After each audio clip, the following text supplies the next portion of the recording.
నది దాటుతున్న సమయంలో వాళ్ల మధ్య ఒక భారీ కొండచిలువ తిరుగుతోందని ఎవరూ గమనించలేదు. కాని చెట్టుమీద ఉన్న ఒక కోతి దానిని చూసి గట్టిగా అరవడం మొదలుపెట్టింది. ఆ కోతి తన గుంపును మిస్ అయ్యిందేమో, అందుకే అలా అరుస్తోందని జాక్ భావించి అందరిని ముందుకు సాగమన్నాడు. అంతలో అకస్మాత్తుగా ఆడం ఆగిపోయాడు. ఏదో పెద్ద వస్తువు నా కాలుకు తగిలింది, అది చాలా పెద్దగా ఉంది అని అందరికీ చెప్పాడు. ఒక క్షణం అందరూ భయపడ్డారు. కాని జాక్ మాత్రం, భయపడకండి, అది ఏదైనా కర్ర అయి ఉండొచ్చు అని ధైర్యం చెప్పాడు. అయినప్పటికీ ఆడం భయంతో వేగంగా పరుగెత్తుకుంటూ అందరికంటే ముందుకు వెళ్ళిపోయాడు.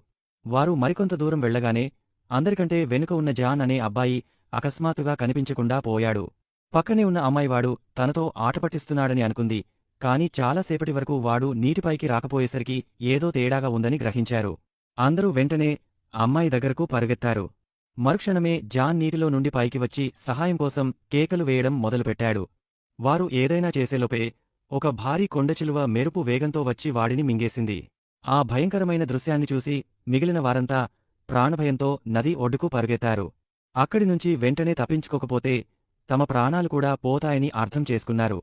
అందరి పరిస్థితిని చూసి జాక్ వెంటనే తన స్నేహితుడికి ఫోన్ చేసి నదికి అవతలి వైపుకు రమ్మని చెప్పాడు. పడవ ఎక్కడానికి అందరూ వేగంగా నది అవతలి వైపుకు వెళ్లసాగారు. అప్పుడు ఒక నల్లని వ్యక్తి ఆడంను ఆపి, నీ మెడపై ఏదో ఉంది అని చెప్పాడు. ఆడం చేయివేసి చూసుకోగా అది ఒక జెలుగ అని తెలిసి గట్టిగా అరిచాడు.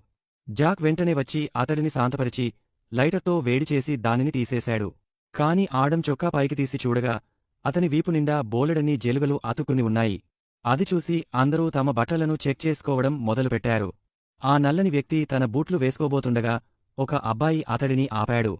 ఎందుకంటే ఆ షూ లోపల ఒక విషపూరితమైన సాలిడు ఉంది. అది కుడితే మనిషి తక్షణమే చనిపోతాడు.